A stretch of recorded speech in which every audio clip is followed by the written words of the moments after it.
sejam bem-vindos ao episódio 65 do podcast Afro, o podcast do Banco Afro.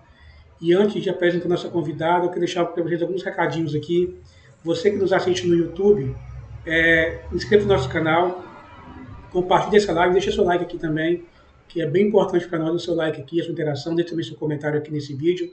E você que nos ouve no seu agregador de podcast preferido, não deixe de seguir o podcast Voz Afro. E agora eu vou dar as boas-vindas aqui para a nossa convidada, Esther. Seja bem-vinda ao nosso podcast, a Voz Afro. Estamos bastante felizes de receber aqui hoje.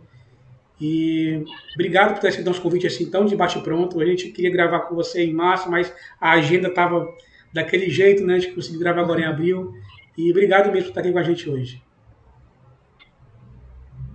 Imagina, Júnior, eu que agradeço aí uma honra imensa estar com vocês. Obrigada aí pela oportunidade de poder, de alguma forma, cada vez mais ir expandindo um pouco das nossas vozes.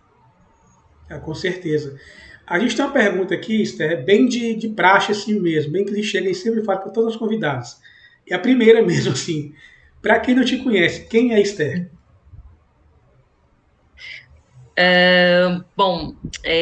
A Esther nasceu e cresceu numa das comunidades que fazem parte do complexo de Paraisópolis, no Jardim Colombo, na cidade de São Paulo. É arquiteta, uma jovem ativista que luta por um mundo melhor, por uma sociedade mais justa, com menos desigualdade, desde criança. Que tem um pai líder comunitário, que é mãe, preta, sonhadora, ama viajar, enfim. Acho que esse é um pouquinho da Esther. Você é arquiteta por formação arquiteto-urbanista e cresceu na comunidade Paraisópolis, né? Do Complexo Paraisópolis de São Paulo. Isso. A gente tem uma ideia, eu tenho muitos amigos arquitetos, amigos, na verdade, arquitetas, né? E a gente tem uma ideia que a arquitetura é para quem tem grana. E a gente vem de uma sociedade também onde arquitetos normalmente são pessoas brancas. Para você, como é que foi assim o desafio de se formar uma arquiteta, vindo da comunidade, uma mulher preta, e ingressar nesse meio tão elitizado que ainda, não sei se hoje ainda é tanto quanto antes, mas era um meio muito elitizado, né? Como foi para você essa trajetória sua? Bom, primeiro que quando eu decidi fazer arquitetura e urbanismo, para mim foi um desafio muito grande, porque já desde o começo eu nunca tinha tido alguma referência voltado para arquitetos, para arquitetas negros, com essa origem da periferia, muito menos. Eu não conhecia, na época, antes de eu entrar na faculdade, durante a faculdade, eu não conhecia nenhum profissional dessa área que viesse da parte de uma periferia. Então foi algo que deu um certo receio, que causou um certo medo, no sentido de, será que eu estou no meu lugar? Será que esse espaço me pertence? Será que isso faz sentido? Então, houve uma série de questionamentos antes de eu entrar, antes de eu optar e decidir por fazer arquitetura. E eu acho que uma das minhas características é a coragem. Então, assim, como era um sonho, eu tinha um sonho desde criança de a profissão que eu fosse exercer, eu iria devolver para minha comunidade, eu queria ver mudanças, eu queria ver melhorias. Então, eu falei assim, não, eu preciso de coragem, eu vou encarar esse desafio. E eu sei que vai ser árduo, eu sei que não vai ser fácil, mas eu vou seguir nesse caminho. Só que quando nós não temos referências, esse trajeto ele se torna um pouco mais difícil, porque você se sente um pouco mais perdido.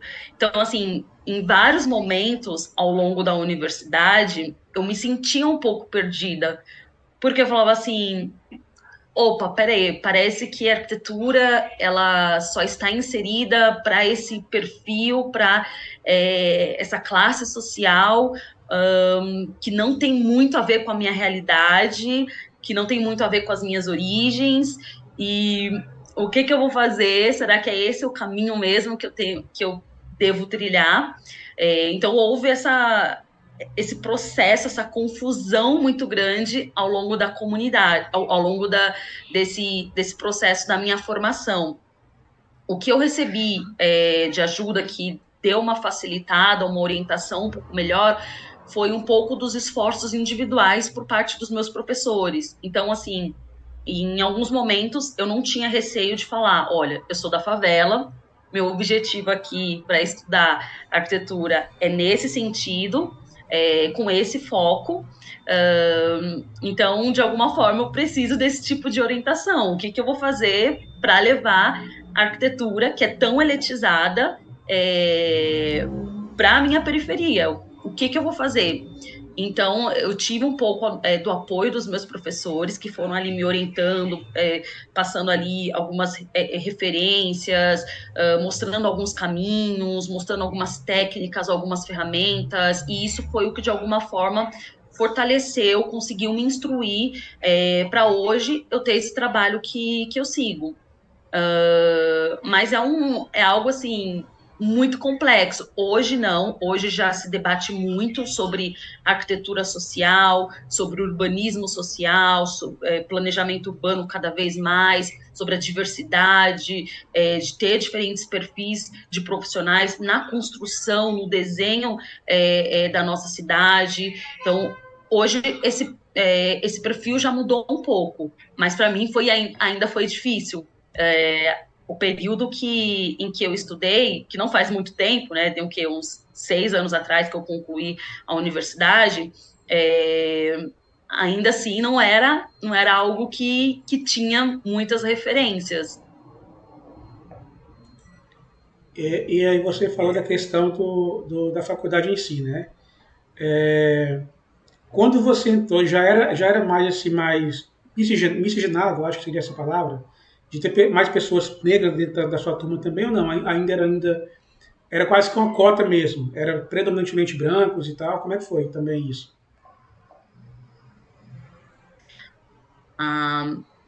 Olha, na minha turma,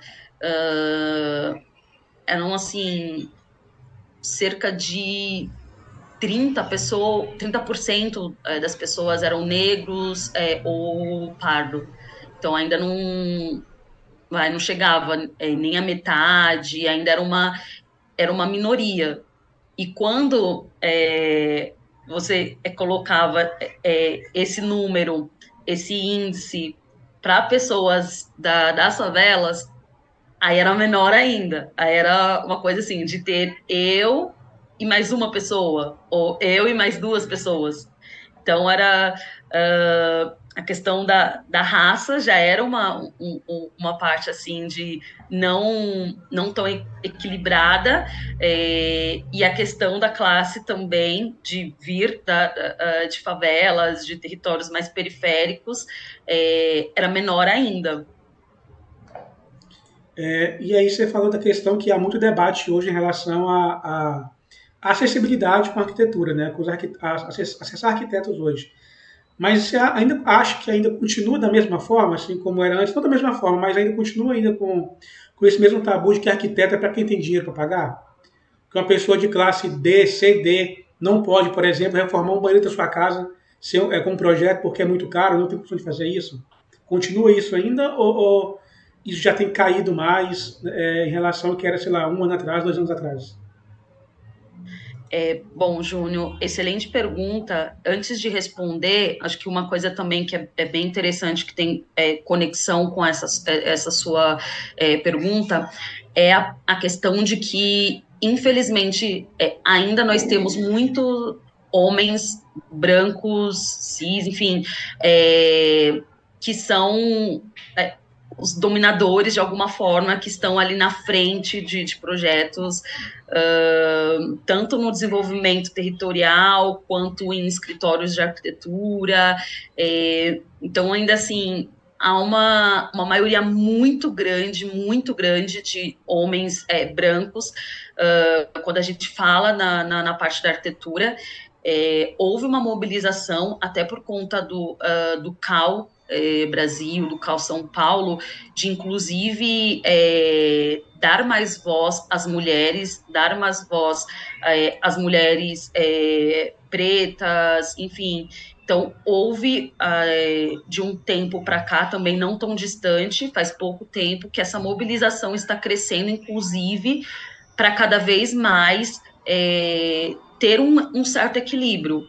E eu quero fazer aqui um parênteses, que, assim, eu acho que a questão nossa, quando a gente está indo em busca desses direitos, não é porque nós queremos criar rivalidade, não é porque nós queremos estar acima, mas eu acho que o que nós buscamos é a igualdade, direitos iguais, salários iguais, posições melhores, ou seja, a mulher, principalmente a mulher preta, ela também pode estar em cargos de liderança, ela pode estar ali coordenando uma obra, ela pode ser uma executiva dentro de um escritório de arquitetura, enfim, ela pode ter dentro de um cargo público, também voltado para o planejamento da nossa cidade, ser liderado por uma mulher. Então, a gente busca por direitos, a gente busca por igualdade, não é querendo diminuir o trabalho de ninguém, não é querendo criar rivalidade, mas de alguma forma trazer mais oportunidade para as diferentes vozes que habitam a nossa cidade, né, que consiste a nossa sociedade. E quando a gente fala do acesso à arquitetura para a classe D, para a classe E, ainda é um tabu. Assim, claro que hoje, por exemplo, há um número muito grande de coletivos, principalmente recém-formados na área de arquitetura, engenharia, que abrem coletivos, que começam a empreender para a classe D, para a classe E. Hoje, há editais que dão algum aporte para fomento na melhorias habitacionais para essa classe.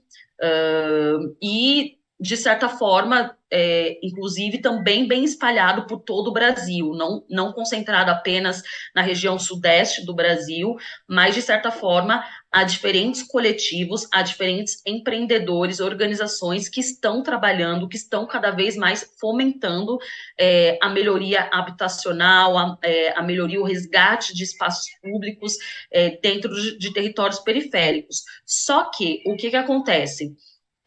Quando nós, um dado aqui que eu vou trazer, quando nós falamos, por exemplo, só de moradias precárias, são mais de 20 milhões de moradias precárias no Brasil. Então, para as pessoas, elas terem um acesso, elas saberem dessas informações, elas entenderem que que pode ter um arquiteto, uma arquiteta disponível para auxiliar nesse tipo de trabalho, isso é algo que ainda não eles não conhecem, eles não têm acesso a essa informação.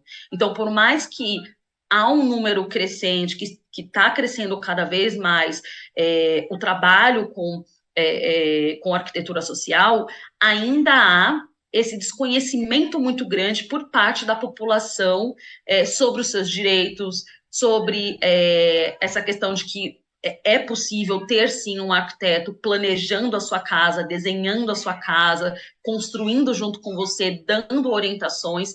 Então, esse tipo de conhecimento ainda é muito distante. As pessoas ainda, assim, são pouquíssimas pessoas que conhecem e que entendem que isso é possível. Então, acho que, inclusive, é muito importante a gente debater sobre esse tema, porque quando a gente fala de moradia digna, quando a gente fala de trazer esse tipo de melhorias habitacionais, nós estamos falando diretamente na questão da saúde. Então, hoje é comprovado que alguns tipos de doenças, como rinite, sinusite, resfriados, enfim, são oriundos, inclusive, da maneira como a pessoa ela vive. Que muitas pessoas elas estão ali com casas com muito mofo, com muita insalubridade, com ausência de iluminação, de ventilação natural.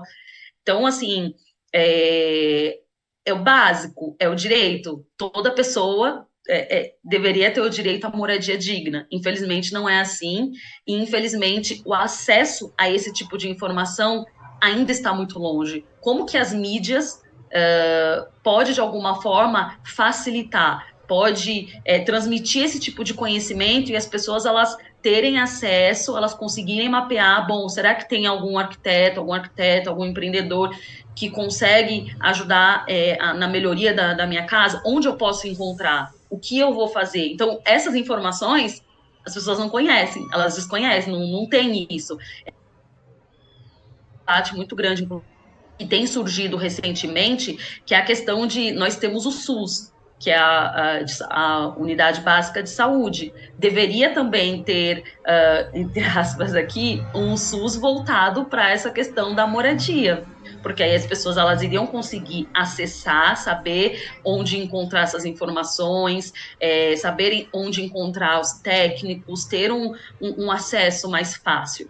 Então, enfim, eu acho que está crescendo muito essa mobilização e eu acredito que no futuro nós vamos ter sim algumas unidades básicas voltadas para a arquitetura e para o urbanismo social. Aí eu te pergunto exatamente isso que você comentou em relação a que não, talvez não seja tão acessível ainda, e principalmente os casos de DIE, para acessar um arquiteto e tal, mas eu estou te perguntando como mudar isso, mas pelo que eu entendi, você acha que então que pode ter uma junção, uma união entre iniciativa privada e também políticas públicas, né? Em relação a isso, Com para certeza. conseguir tentar, talvez nem mudar, mas meio que melhorar um pouco esse acesso mesmo, porque eu acho que até para a classe C, Esther, talvez, muito na classe C também desconhece isso também. Fala, cara, eu não posso, sei lá, reformar minha sala porque o dinheiro que eu vou gastar com arquiteto eu compraria material para construção, pagaria um pedreiro. Sim, é verdade.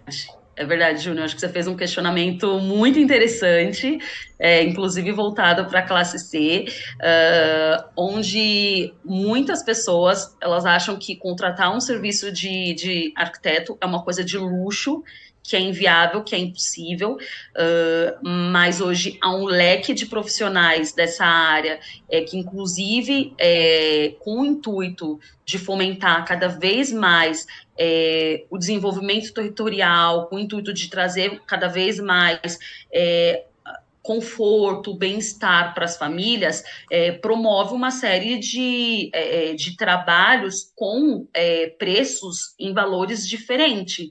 Então, para determinada classe, para outra em outro valor. Tem escritórios hoje que, inclusive, por exemplo, às vezes eles, para cada obra que eles fecham, vai para um padrão A, eles reformam, eles fazem algum projeto para uma moradia ou de padrão E, ou para algum equipamento público, educacional, alguma coisa assim. Então, hoje há muito essa questão de realmente, eu acho que o que nós profissionais da área de arquitetura, o que nós mais queremos cada vez mais de alguma forma, levar o bem-estar, proporcionar a saúde, proporcionar o conforto, proporcionar alegria, proporcionar emoções para as pessoas. Eu acho que uma das coisas que eu gosto muito de falar é que a arquitetura ela não só transforma um espaço físico, mas ela também transforma ali a pessoa em si, né? Porque a gente observa, por exemplo, tem pessoas que às vezes têm receio de algum amigo em casa porque não se sente bem com a casa, porque não se sente ali tão confortável. Então, a partir do momento que você tem ali um ambiente confortável, você tem mais troca, você se sente bem, você quer estar. E quando a gente fala principalmente da moradia, é o lugar que, inclusive hoje com o trabalho remoto, então, assim, é um lugar que cada vez mais as pessoas elas estão ficando. Então, por que não cada vez mais promover, ter essa acessibilidade, esse acesso mais fácil da arquitetura, do design, da engenharia para essas diferentes classes. E eu acredito que, assim, o que eu sinto falta, eu ainda sinto muita falta de uma promoção maior de políticas públicas nessa área. O que eu tenho visto, o que eu tenho acompanhado, é que as iniciativas privadas, elas estão, assim, um pouquinho mais à frente do que as iniciativas públicas, nesse sentido, nessa área. Então, eu vejo várias diferentes marcas que estão se mobilizando, marcas do setor da construção civil, que estão dando cada vez mais um apoio maior a empreendedores dessa área, e ainda falta muita política pública para alcançar até a iniciativa privada. Então, de alguma forma, eu acredito que a gente, quanto sociedade civil, a gente, quanto formadores de opinião, quanto técnicos e conhecedores desses saberes, a gente tem um papel fundamental também de questionar o poder público, de ir em busca dos direitos e de falar, olha, bom, e aí? Onde tem emenda, tem políticas públicas, que tipo de trabalho estão sendo feitos pelo poder público para auxiliar esse tipo de intervenções, esse tipo de projeto. E uma outra coisa também, que é muito importante, mapear os empreendedores que já existem, as organizações que já existem.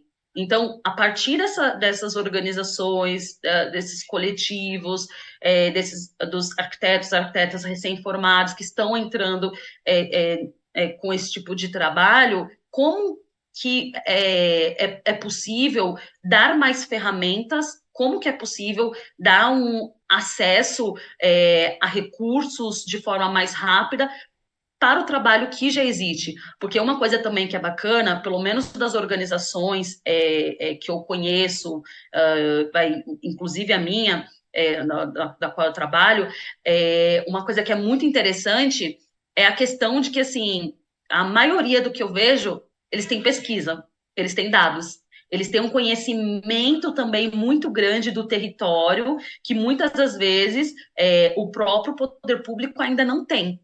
Eles têm um contato com as lideranças comunitárias, com as associações de bairro, que já faz um trabalho de muito tempo nas favelas, que facilita tudo. Eles têm um diálogo já, muitas das vezes, com diferentes famílias, tem cadastros de famílias que estão ali na espera por uma intervenção, por uma reforma.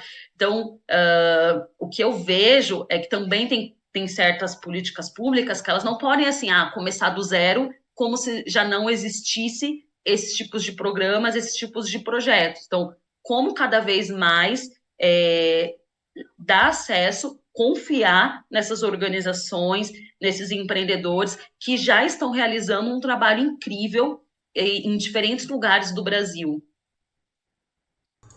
Exatamente, exatamente isso. E aí, outra coisa que eu te perguntar, duas coisas antes a gente estar no outro assunto aqui, que é sobre o Fazendeando, né, o projeto de vocês também. Não, tranquilo. Primeiro, como é que você vê essa questão de pessoas que vendem plantas, né, plantas prontas, planta baixa pronta pela internet, para determinado tamanho de terreno e tal? Como você vê isso assim? Porque, querendo ou não, como você até falou, a questão da arquitetura mesmo não é simplesmente chegar e fazer um projeto para você, para reformar sua casa, reformar seu quarto, reformar sua sala, deixar um ambiente agradável.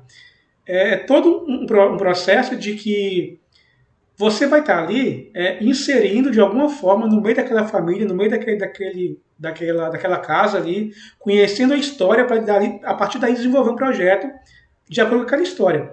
Como você vê quando as pessoas compram projetos, aliás, não quem compra, quem vende projeto, por exemplo, via internet, projeto já pronto já de alguma casa, de algum ambiente, por exemplo? Olha, eu não concordo muito com esses projetos que são vendidos prontos, até porque é necessário, eu acredito muito que é extremamente importante realizar toda uma análise urbana ali no entorno do terreno, para depois sim propostas serem desenvolvidas, elas serem aplicadas para determinados lotes. Então, acho que quando nós estamos falando em projetar, inclusive, eu costumo também falar que é projetar sonhos, porque muitas das vezes ali é um sonho de uma família, é um sonho de um empresário, enfim, é um sonho de um médico, às vezes com um consultório. Então, é, é, nós estamos lidando com sonhos das pessoas. E justamente por lidar com sonhos, com objetivos, é extremamente a gente conhecer a realidade, o perfil de cada pessoa, do cliente mesmo. E esse conhecimento, ele não se dá apenas nos gostos da pessoa que está querendo aquele serviço, mas é muito além disso.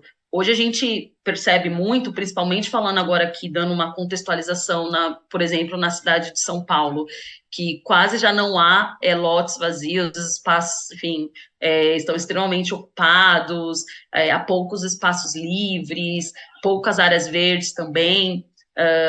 Então, para você trazer uma cidade, fomentar uma cidade com desenhos melhores, pensando na questão da sustentabilidade, pensando na questão da mobilidade, pensando na questão às vezes, da reutilização de materiais, dos materiais, enfim, levando em consideração uma série de requisitos, é extremamente importante começar um projeto ali do zero. Não dá para você pegar um projeto pronto, que já está sendo vendido, inserir ali no lote, e achar que, não, tá tudo bem, que é assim, que pode ser replicado de diversas formas. Eu não concordo muito com esse tipo de projeto, e até porque também em cada espaço há uma relação diferente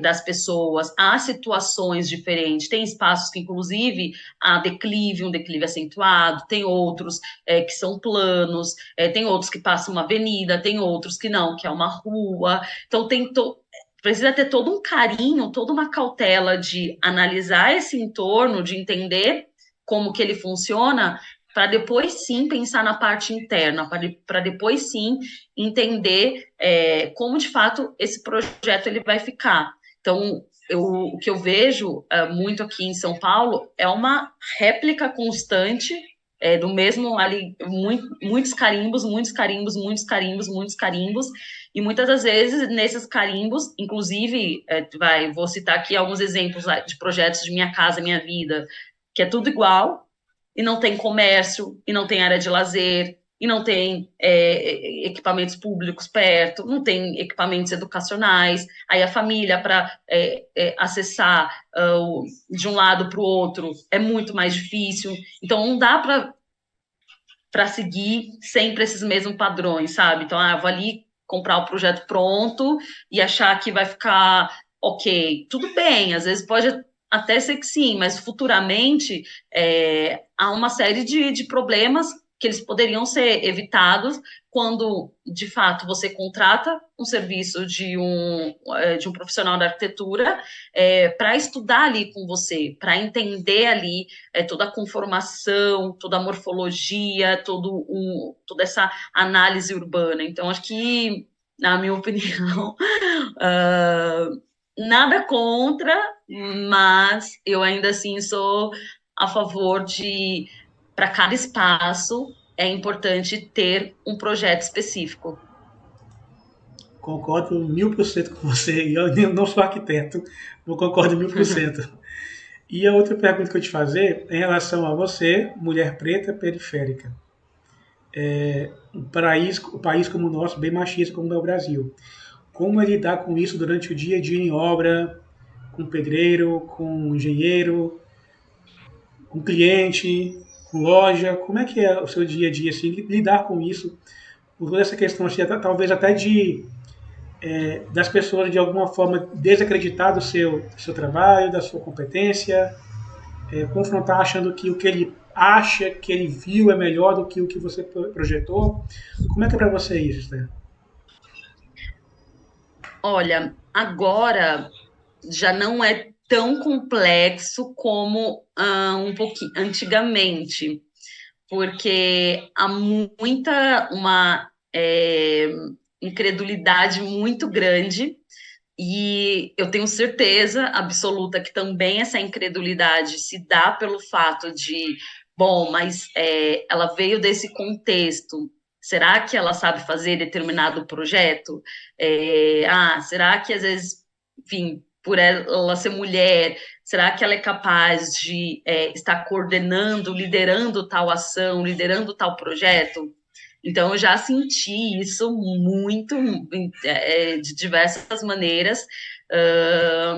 E aí, só com o tempo, só de fato mostrando com as oportunidades que foram aparecendo, que eu consegui reverter um pouco dessa situação. Hoje eu sinto um pouco mais das pessoas confiança, um pouco mais de respeito, mas quando nós estamos começando, é extremamente difícil para bater a porta, para mostrar a proposta, não é uma coisa tão simples.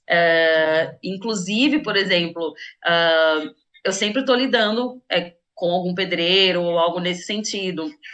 E, enfim, às vezes há sim um certo respeito, outras vezes não. E aí tem aquilo de ter que se impor de uma forma positiva, né? De falar, olha, eu sei do que eu estou falando, então vamos dialogar, vamos construir juntos. Eu acho que eu tenho muito um perfil de assim, não é a minha opinião, não é a 100% certa. Eu gosto de escutar, eu gosto de entender, eu gosto de trabalhar de forma coletiva. Eu só não gosto quando diminuem o meu trabalho. E isso já aconteceu. E foi até importante você falar e deixar bem claro de sendo mulher e preta, porque algumas vezes, quando aconteceu de diminuírem o meu trabalho e de eu falar, eu não, calma aí, não é assim que você vai se falar, não gostei da sua fala referente ao meu trabalho. Então, sempre tem, às vezes, algum estereótipo no sentido de, tipo assim, mas ela não pode agir desse jeito. Mas ela não pode falar assim. Mas ela deveria ter outra postura. Então, uma coisa que eu percebo muito e que eu não concordo de maneira alguma, mas que isso está muito, infelizmente, impregnado na nossa sociedade, é que não, assim, a mulher que é preta, ela tem algumas características. Ela não pode falar de um tal jeito. Não, porque parece que quando ela fala alguma coisa, ela está se exaltando.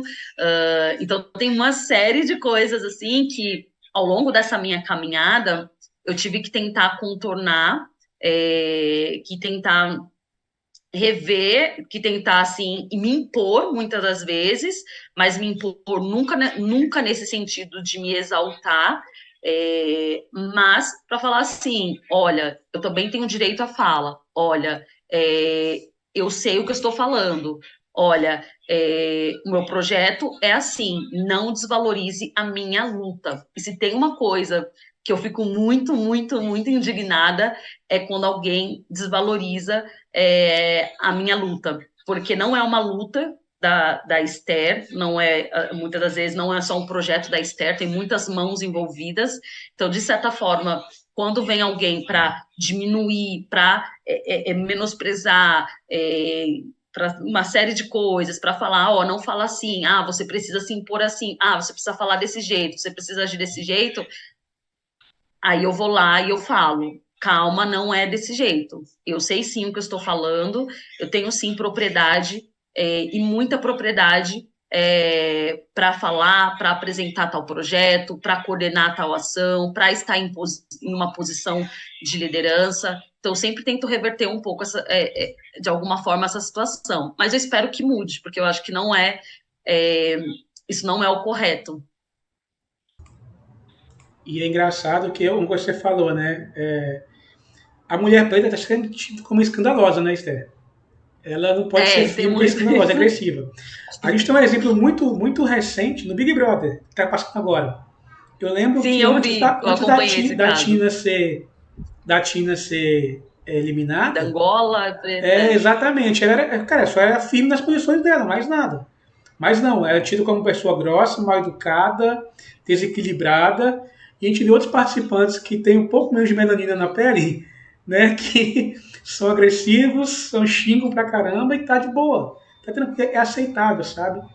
E aí eu imagino que deve ter sido tenso mesmo assim, pra você, porque, cara, você não pode nem se impor no seu trabalho porque, na verdade, você é grossa, você é escandalosa, quem essa pessoa pensa que está falando para falar isso aqui comigo, logo comigo, sabe? Então deve ser um dia bem, bem complicado, né? Sim, uma outra coisa, eu sou uma pessoa muito emotiva, assim. Então, várias vezes eu também já escutei assim, ai, mas você não pode se emocionar tanto. Ah, mas você não pode agir assim. E assim, isso para mim, eu não dou ouvido a essas coisas, mas é um pouco frustrante, porque é, eu acho que há muita diversidade na gente, na nossa sociedade, e cada um responde de uma maneira, e cada um age de uma maneira, e cada um se comporta de uma maneira. Então, acho que não tem. Nós não podemos criar padrões, nós não podemos achar que sempre vai ser naquele mesmo formato, sempre vai ser daquele mesmo jeito. Não, pelo contrário, a gente precisa ter um respeito, a gente precisa também, uma outra coisa que ao longo da minha trajetória eu venho pensado muito na parte de entender qual é o histórico de vida daquela pessoa. O que aquela pessoa ela já passou durante, sei lá, sua infância, durante a sua vida, sabe? Então, eu tento, de alguma forma, pensar um pouquinho também nessas questões, coisas que muitas das vezes em uma empresa muito grande, em alguns cargos um pouco mais elevado, essas questões elas não são levadas em consideração. Você precisa ser assim, você precisa agir assim, você precisa pensar assim, e senão as coisas não andam. Então, acho que a gente precisa quebrar. Cada um tem o seu perfil, cada um tem a sua maneira de pensar, cada um tem a sua história, e eu acho que as nossas histórias elas precisam ser cada vez mais valorizadas, as nossas ancestralidade, enfim, as nossas vozes elas precisam ser escutadas, mas elas precisam ser escutadas da maneira como nós somos, não em comparações com outras pessoas, e principalmente quando essas pessoas são assim totalmente diferentes da gente. Então não tem como ter esse tipo de comparações. Sim, sim. A gente recebeu uma pergunta assim: se você vê alguma implicação pelo CAL em formato de projetos mais reduzidos, quando o arquiteto, por exemplo, quer atender uma família mais simples, com menor valor e reduzir todo o projeto em uma planta técnica e informações básicas que pode ajudar a família a ter uma construção mais elaborada do que deixar tudo nas mãos do pedreiro. É, repete de novo, o comecinho eu não escutei direito. Se você vê alguma implicação pelo CAL em formatos de projetos mais Ah, reduzidos. certo. Ahn, Olha, não, eu não vejo nenhuma implicação assim por parte do CAL com relação a projetos menores, com relação à arquitetura social. Inclusive, eu vejo que está crescendo uma abertura para esses determinados projetos, apoio também, editais estão surgindo em diferentes, não só em São Paulo, mas em diferentes estados do Brasil. Mas é aquilo, começou tarde, eu acho que poderia ter começado já há um tempo atrás, mas eu vejo que há uma abertura e que não há nenhuma implicação. Uma outra coisa que é um debate que está começando a surgir, inclusive, relacionado à emissão de RRT para esse tipo de moradia, para classe D, classe E, que geralmente são moradias que não têm IPTU, enfim. Então, eu estou percebendo também uma mobilização por parte do CAL de tentar entender, assim, então como intervir, como dar apoio aos profissionais de arquitetura nesses casos, nesses tipos de intervenções. Então, eu sinto que está crescendo, que as melhorias elas estão acontecendo, e não vejo nenhuma objeção, assim, por parte do CAL nesse ponto, não. Respondida a pergunta. Vamos entrar agora no Fazendiando. Certo. Vamos lá. O que é, na verdade, Fazendiando? Bom, o Fazendinhando, ele é uma instituição que trabalha, né, com a transformação territorial, social, cultural e ambiental dentro de territórios periféricos. Nós começamos, inclusive na comunidade que eu nasci e cresci, né, que é no Jardim Colombo, e hoje nós já atuamos de forma menor, porque o nosso foco, por enquanto, ainda é no Jardim Colombo, mas hoje nós já temos uma atuação em outras comunidades. E dentro do Fazendinhando, nós temos 3 projetos principais. O primeiro deles, que foi até a base do nosso trabalho, que recebe esse nome Fazendinhando por conta da fazendinha, que é o antigo lixão, onde nós estamos transformando numa área verde. Essa área, depois também de um processo aí de diálogo com a prefeitura, agora ela vai se tornar parte do plano de urbanização que está acontecendo no Jardim Colombo, e paralelo a essa transformação que acontece, né, com as obras dentro da fazendinha, nós também temos atividades que eu gosto muito, que são voltadas para a parte cultural, educacional, artística, recreativa, que é onde ali a comunidade tem uma troca muito grande, tem um contato com uma área verde, tem uma troca entre os familiares, as crianças brincam, correm, fazem atividades, a gente trabalha muito com a questão também do meio ambiente. Um outro projeto, ele é voltado para a parte de moradias precárias, então a gente faz as reformas em moradias precárias. Nós também estamos inserindo hortas hidropônicas dentro dessas moradias, para cada vez mais possibilitar o acesso a uma alimentação mais saudável para os moradores. E nós temos também o projeto das fazendeiras, que também é um projeto assim incrível, onde nós capacitamos as mulheres na área da construção civil, da gastronomia e do artesanato. Hoje ele é bem mais forte na área da construção civil. Nós conectamos essas mulheres com o mercado de trabalho, seja em algum escritório, seja ali também, geralmente participando de alguma atividade, de alguma reforma com a gente. E nós temos tido assim resultados surpreendentes de ver mesmo o impacto que esse tipo de ação, de projeto tem causado assim na vida das mulheres, na vida das crianças, a questão de cada vez mais trazer conhecimentos, trazer técnicas para os moradores da periferia, e aí, assim, de alguma forma, eles entenderem que eles podem trabalhar em outras áreas, que eles podem estar proporcionando as mudanças dentro do seu próprio território.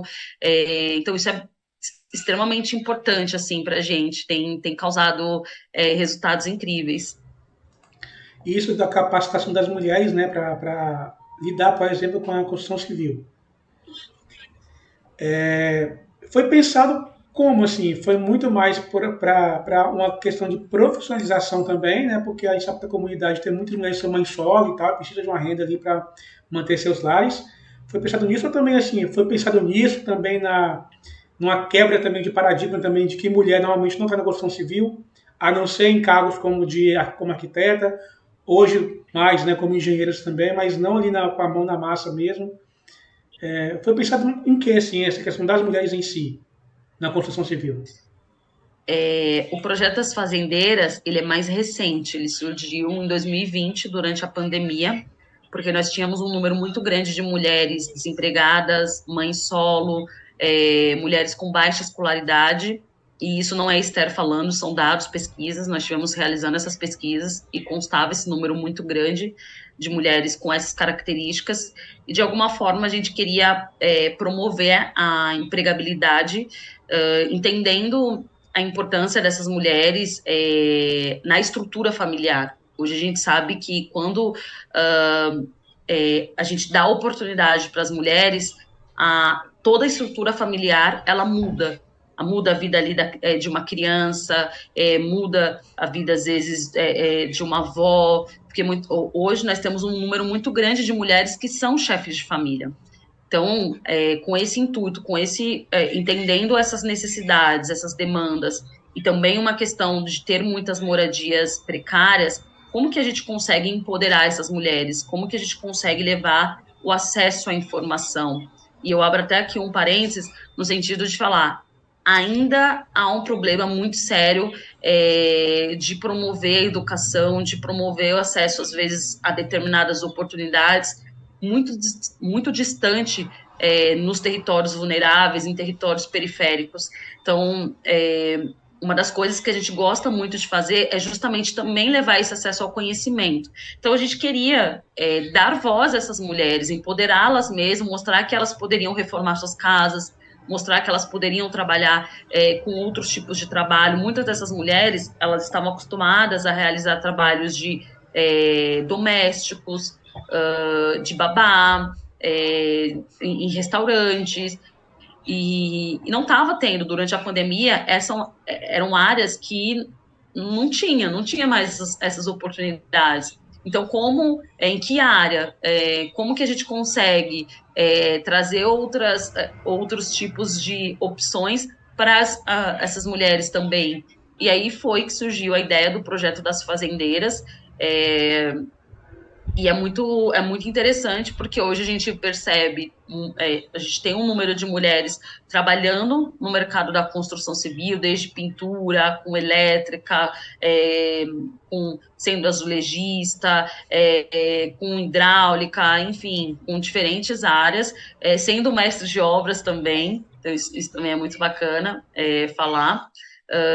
E ao mesmo tempo a gente tem essas mulheres que estão cada vez mais reformando as suas próprias casas.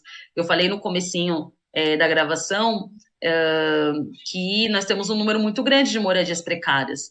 E quando a gente fala de reforma, a reforma é muito cara. Quando a gente fala de pagar um pedreiro, é caro, não é barato.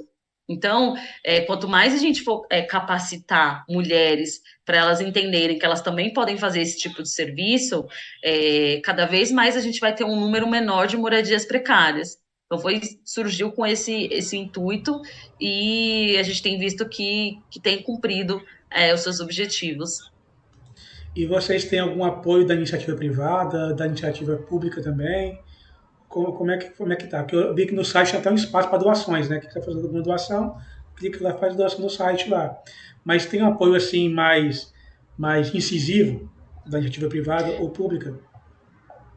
Olha, o apoio que nós temos é muito pontual, tanto é que os projetos que nós conseguimos desenvolver ao longo do ano sempre está muito pautado ao recurso que nós vamos receber, tanto naquele ano ou a quantidade de recurso que nós recebemos no ano anterior. Como nós somos um instituto, uma organização sem fins lucrativos, então a gente não tem como vender algum negócio, a gente não faz esse tipo de trabalho.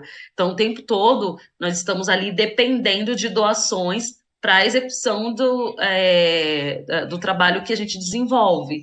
Nós temos, sim, apoio de iniciativas privadas, não sei, pode falar nome ou tem algum...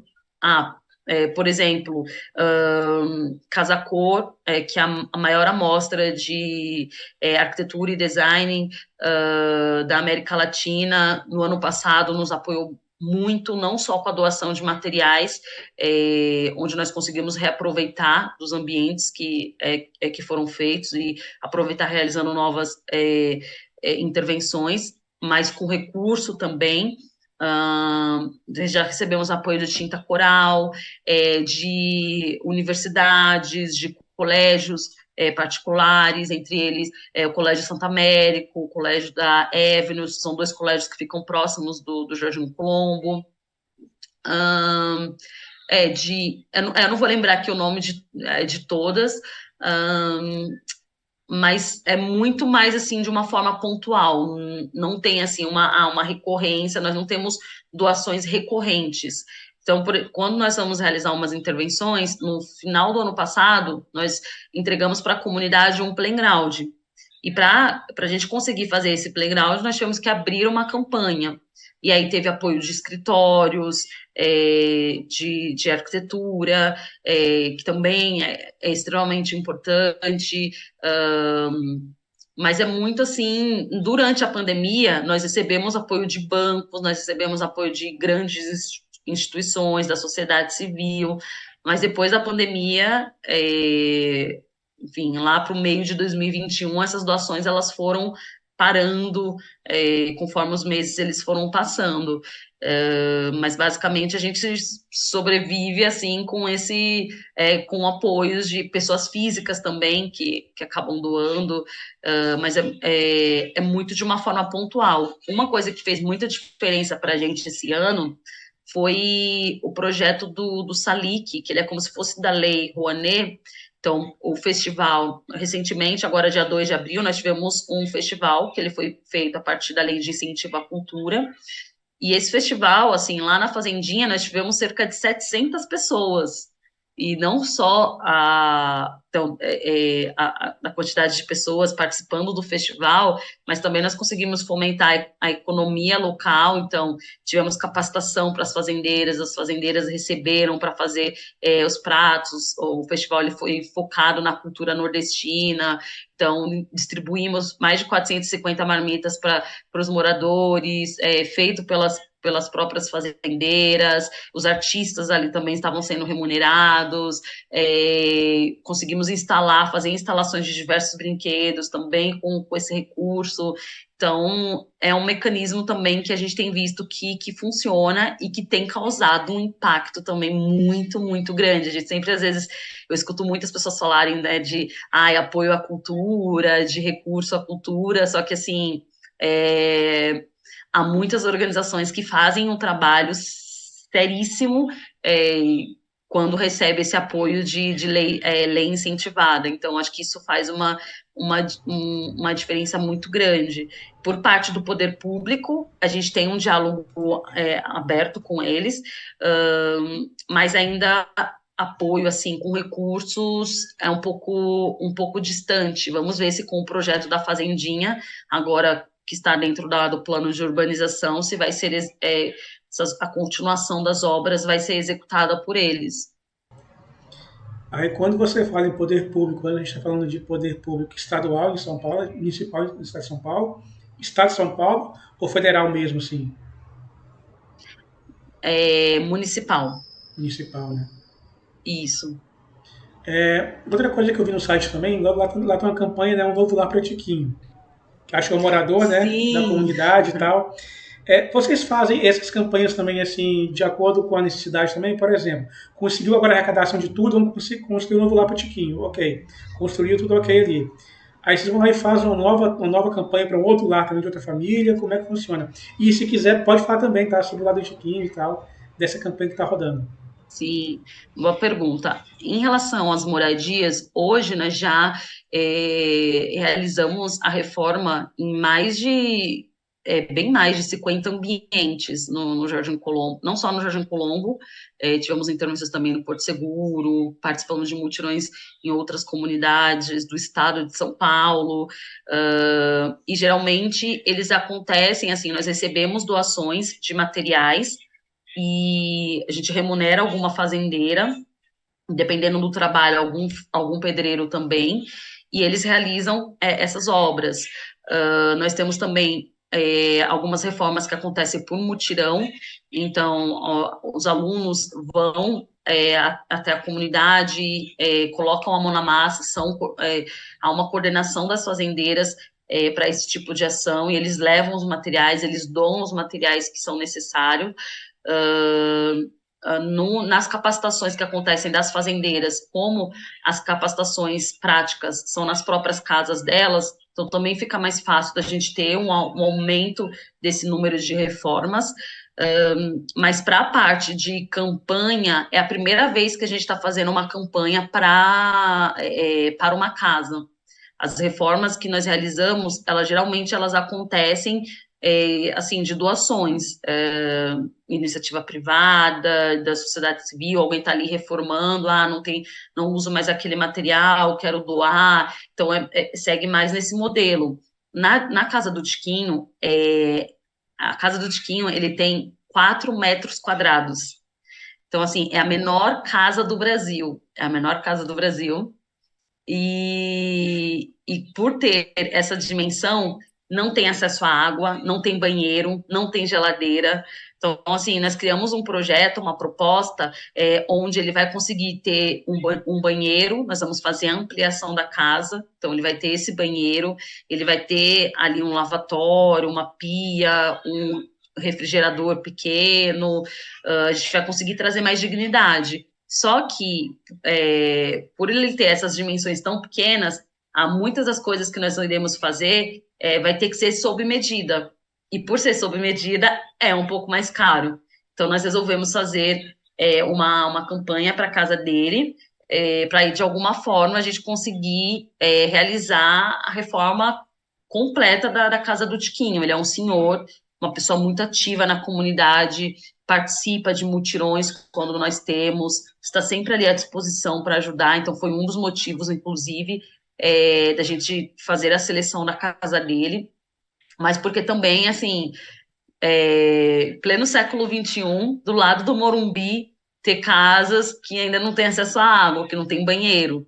E isso é uma realidade, assim, lá no Jardim Colombo. Então, de alguma forma, a gente quer, não, banheiro, as casas elas precisam ter, lugar para armazenar o alimento, as pessoas elas precisam ter, o básico as pessoas elas precisam ter.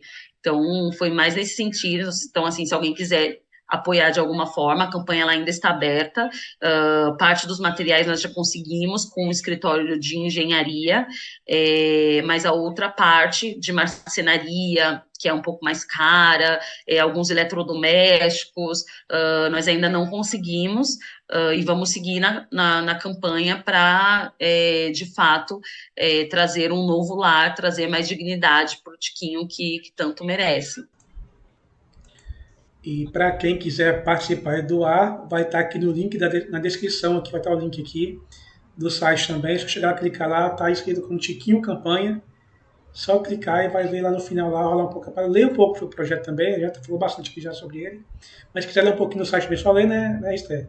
Vai estar lá embaixo, lá vai estar lá a descrição do Pix ou da conta bancária para você fazer a transferência, depósito, enfim, para ajudar nessa campanha. Cara, mas 4 metros quadrados, hein? Meu É Deus. um baita desafio. Não, Não, eu estou pensando exatamente isso. Desafio que é colocar eletrodoméstico, cama, o projeto está banheiro. pronto já.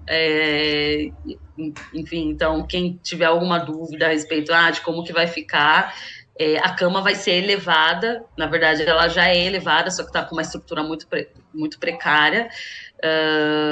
E aí a gente quer colocar uma nova estrutura, a escada, embaixo da escada ter o refrigerador, aproveitar ao máximo dos espaços. Então, para mim, enquanto profissional, eu nunca imaginei que iria realizar um projeto assim, com essas características. Então, está sendo um desafio muito grande coordenar, desenhar, projetar esse tipo de intervenção, mas o que eu acho que me motiva ainda mais, além de trazer melhorias para a casa do Tiquinho, é também saber que esse projeto ele vai ser referências para outras casas pequenas, né? Porque quando a gente fala, inclusive, em arquitetura de luxo, as casas, elas geralmente têm 200 metros quadrados, 250 metros quadrados, 100 metros quadrados, e as casas nas periferias são casas minúsculas, tem casas grandes, assim. Sim, tem, mas é muito pouco. As casas geralmente são sempre menores, 25, 30 metros quadrados. Então, trazer essas melhorias para a casa do Tiquinho vai servir como modelo, vai servir como referência para outras intervenções, para as pessoas elas terem ali uma base, entender melhor novas possibilidades, novos caminhos de projetar, de criar, de definir um layout.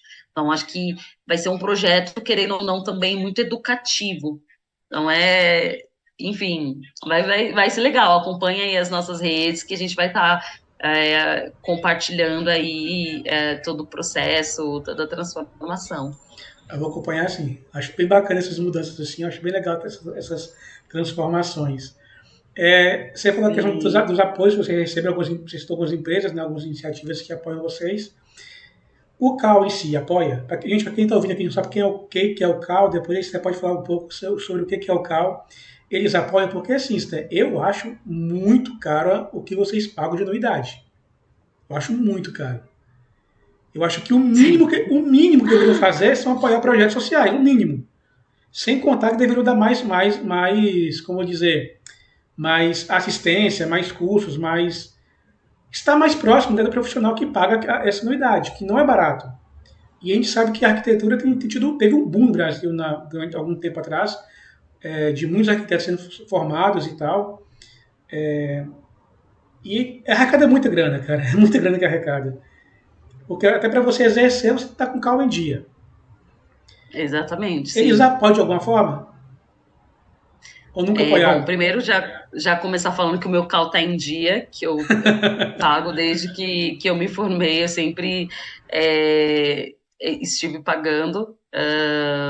Acho importante estar com isso regularizado, até para acho que para tudo que eu venho desenvolvendo é extremamente importante é, ter ali o CAL tudo certinho.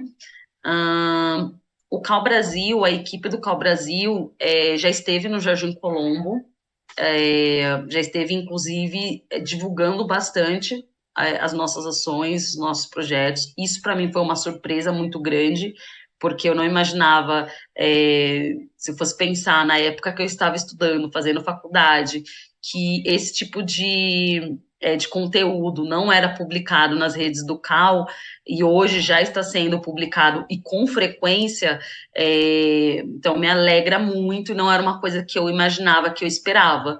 Então, eu sinto que sim, que está crescendo, está tendo um fomento maior para arquitetos empreendedores, para arquitetura social, mas é aquilo, é um processo, como é algo ainda muito recente, então acho que ainda assim eles estão caminhando bem, eu vejo que eles estão no caminho certo,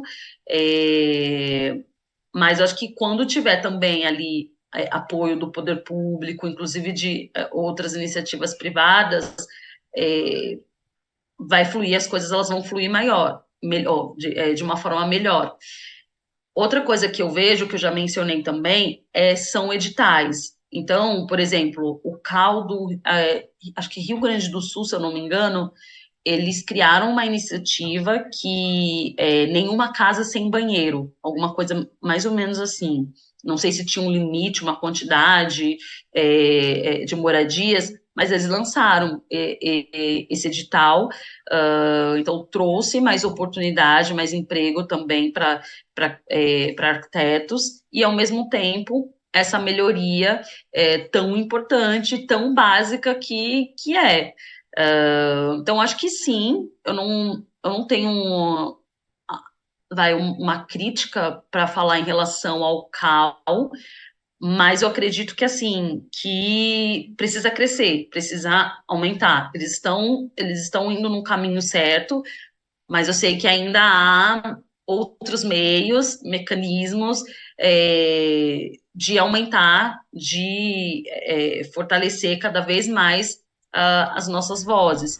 Uma coisa também que eu vi recentemente no CAL Brasil foi, inclusive, a presidente do CAL esteve participando de alguns debates públicos e falando sobre a questão da arquitetura social e falando a questão sobre a empregabilidade de mais arquitetos, da importância de se ter, do mesmo jeito que tem médicos, que é importante também ter mais arquitetos, falando essa questão da saúde.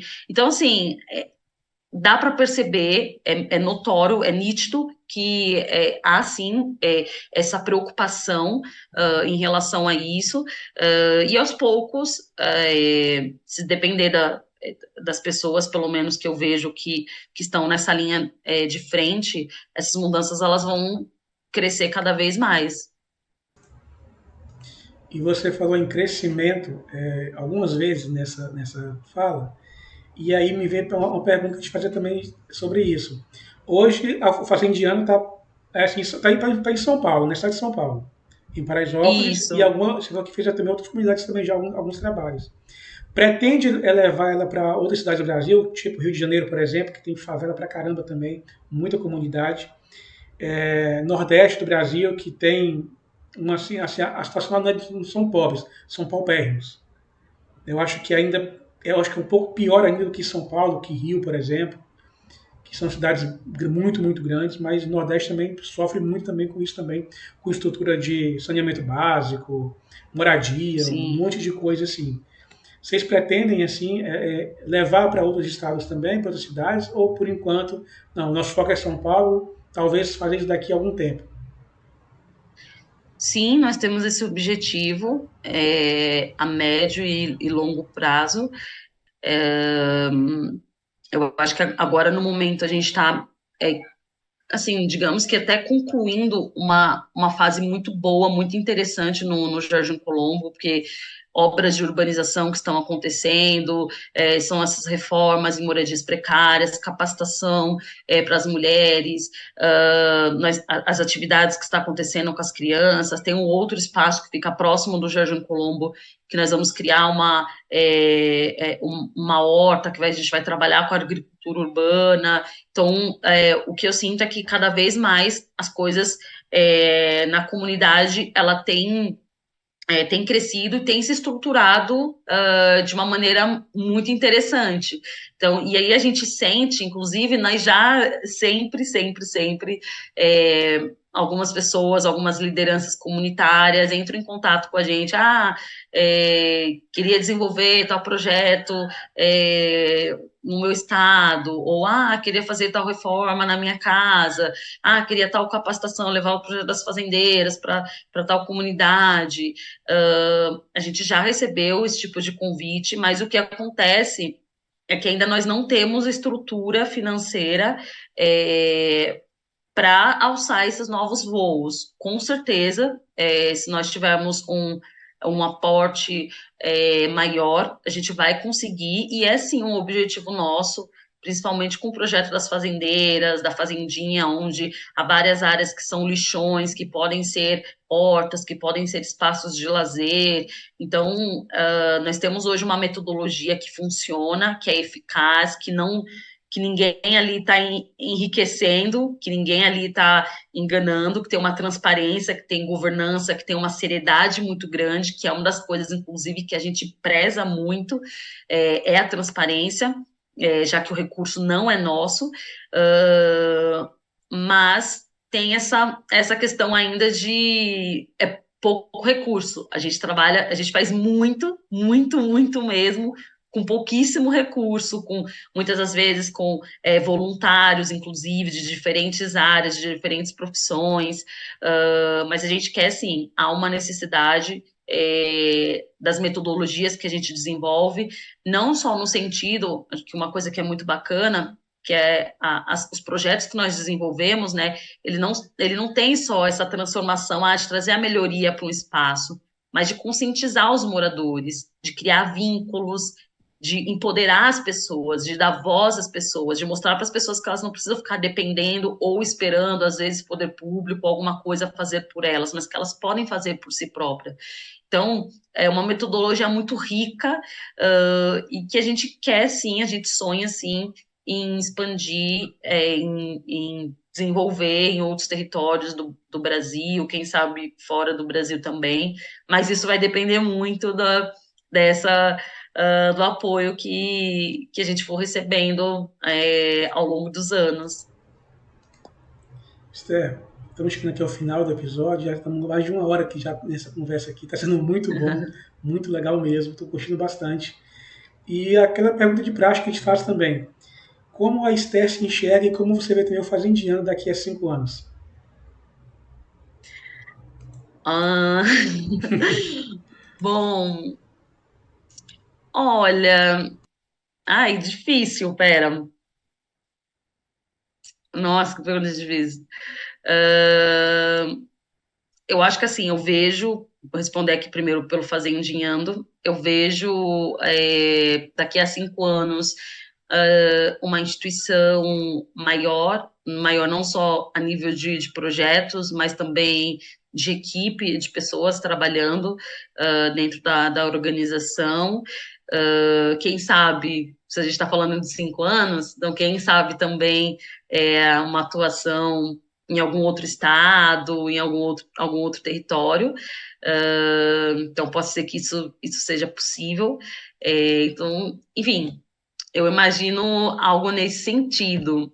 E falando por Esther, daqui a uns 5 anos, acho que uma doutora, então, porque eu pretendo entrar aí no doutorado, estou em alguns trâmites nesse sentido.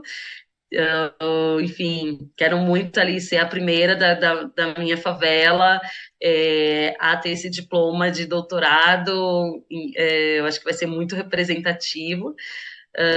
E viajando pelo mundo, falando inglês fluente, porque um dos meus sonhos assim, falar inglês muito bem. Hoje meu inglês é básico e eu gosto muito de ter essas conexões internacionais, nacionais. Então, hoje eu já viajo, né, para diferentes estados do Brasil, para diferentes cidades do Brasil. Já viajei para outros países também. Então, quero de alguma forma crescer também nesse ponto, porque eu sei da importância da riqueza que há, e porque eu sei também que a gente que vem dessa realidade, a gente pode sonhar alto, a gente pode conquistar nossos sonhos, e a gente pode estar onde nós quisermos estar. Então, acho que eu quero muito daqui a 5 anos falar assim, bom, alcancei tais lugares, cheguei em mais não sei quantos países do mundo, reverberando essa mensagem, causando essa transformação e multiplicando cada vez mais, né? Que eu acho que hoje nós já somos, apesar de nós não atuarmos de forma nacional, hoje nós somos multiplicadores de ações, de projetos com impacto, de esperança, de um futuro melhor. Hoje já tem muitos projetos que se inspiram no Fazendinhando, muitos estudantes que já colocam os projetos do Fazendinhando como referência. Então, isso também para mim eu tenho muito orgulho disso, dessa nossa caminhada, e eu tenho certeza que a nossa mensagem ela vai ser cada vez mais replicada, e eu vou estar ali acompanhando, vendo a mudança ela acontecendo. Eu tinha o meu sonho de criança, um dos meus principais sonhos era mudar a minha comunidade. Hoje, aos meus 28 anos, eu estou vendo isso, toda essa mudança, e eu tenho muito orgulho disso. Então, quem sabe agora o meu sonho seja ver cada vez mais outras favelas, outros territórios sendo transformados, mas não só isso, vendo outras mulheres também tendo voz, mulheres pretas, nordestinas, enfim, de diferentes contextos, indígenas, também tendo cada vez mais um espaço de fala e em lugares de ali, onde elas, enfim, onde elas quiserem estar. Acho que é isso. Exatamente isso. E eu acho que você falou agora de sonho. Eu lembrei que a gente gravou um episódio, acho que foi 55, se não me engano, tem que ver qual que foi, mas foi com a Laila Moreno. E a Laila fala sobre isso, assim, ela fala assim que muitas vezes não nos foi permitido sonhar. Que se a gente É soubesse que verdade. não seria tão difícil você atingir, você teria sonhado mais. Que Sim, o sonho, assim, já foi tudo, é tudo tão difícil, sabe? Que a gente sonha chegar aqui. Mas chegar aqui, não é difícil chegar aqui, difícil talvez chegar aqui, ó. E a gente não faz isso, né? Não sonha, não sonha alto, na verdade. E ela fala que em muitos casos assim, não nos foi permitido sonhar como a gente deveria ter sonhado. Isso é muito verdade. exato. E eu falo muito, muito, mas muito, principalmente para nossa, para crianças, para jovens, sobre sonhe alto, estude, se esforce, sabe? Eu fui uma pessoa que eu recebi muitas críticas, muitos nãos, muitas pessoas falavam, você não vai ser arquiteta, você não pode conquistar isso, você não pode ser assim, você tem que se conter, e não sei o quê, sempre, sempre, sempre. Se eu tivesse escutado essas pessoas, eu não estaria hoje onde eu estou. Então, acho que a gente tem que, muitas das vezes, ali, se é o nosso sonho, se é o nosso objetivo, trilhar esse caminho, sabendo que vão ter muitas dificuldades, não vão ser poucas, mas que essas dificuldades elas possam fortalecer a nossa caminhada, que elas não venham a ser motivo de desistência, mas que, pelo contrário, que elas venham dar, de alguma forma, mais gás ainda para a gente seguir sonhando, seguir trilhando o nosso caminho. É isso, exatamente isso. O William me mandou aqui no off aqui, falou que é o episódio 55 mesmo, com a Laila Moreno. Então, depois, quem quiser assistir também, só ir lá e Tá bom. ver ou ouvir, né? Quem quiser fazer isso. Esther, muito obrigado pelo papo. Obrigado mesmo. Foi assim, foi sensacional. Imagina. Curti pra caramba. E que trajetória, tá? Parabéns pela trajetória, pelo projeto, por tudo que vocês estão fazendo, pela transformação que vocês têm feito, né, na comunidade, têm causado aí. Quero muito ver depois o resultado da casa do Tiquinho. Muito mesmo. Vou acompanhar nas redes sociais, pode deixar. E na sua também, vou te acompanhar também. Quando posso, dar uma olhadinha lá, porque eu acho muito fantástico isso. Que um baita desafio também, né? Um ambiente de 4 metros quadrados. Nossa. Mas é isso, obrigado mesmo, e outro só para finalizar também. Claro. Esse ano eu vou estar assinando pela primeira vez um ambiente na Casa Cor. Então, assim, eu estou muito feliz. Muito, muito feliz mesmo. E vai ser voltado para a parte da arquitetura social. Também vou estar trazendo um pouco da cultura indígena. Muitas novidades, muitas coisas também, técnicas sustentáveis. Então, quem quiser, inclusive, conhecer lá um pouquinho do meu trabalho, quanto arquiteta, conhecer também um pouquinho do Fazendiano, não perca a Casa Cor desse ano.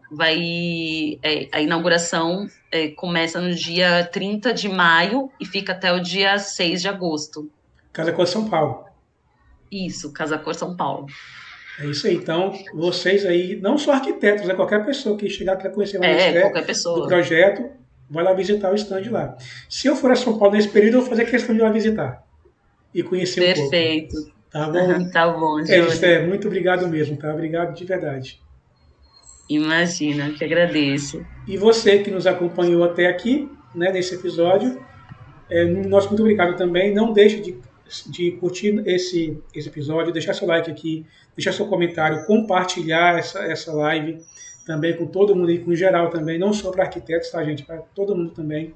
Caso você queira apoiar o projeto também e conhecer um pouco mais Fazendiano, vai estar o link aqui na descrição desse podcast, desse episódio, fazendiando.org, mas eu deixo o link para vocês aqui, só clicar lá e conhecer mais do projeto.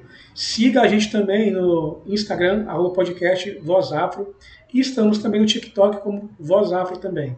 Lá vai sempre ter alguns cortezinhos lá, alguns trechinhos aqui de alguns episódios que a gente já gravou por aqui. E é isso, até a próxima semana. Valeu, Esther!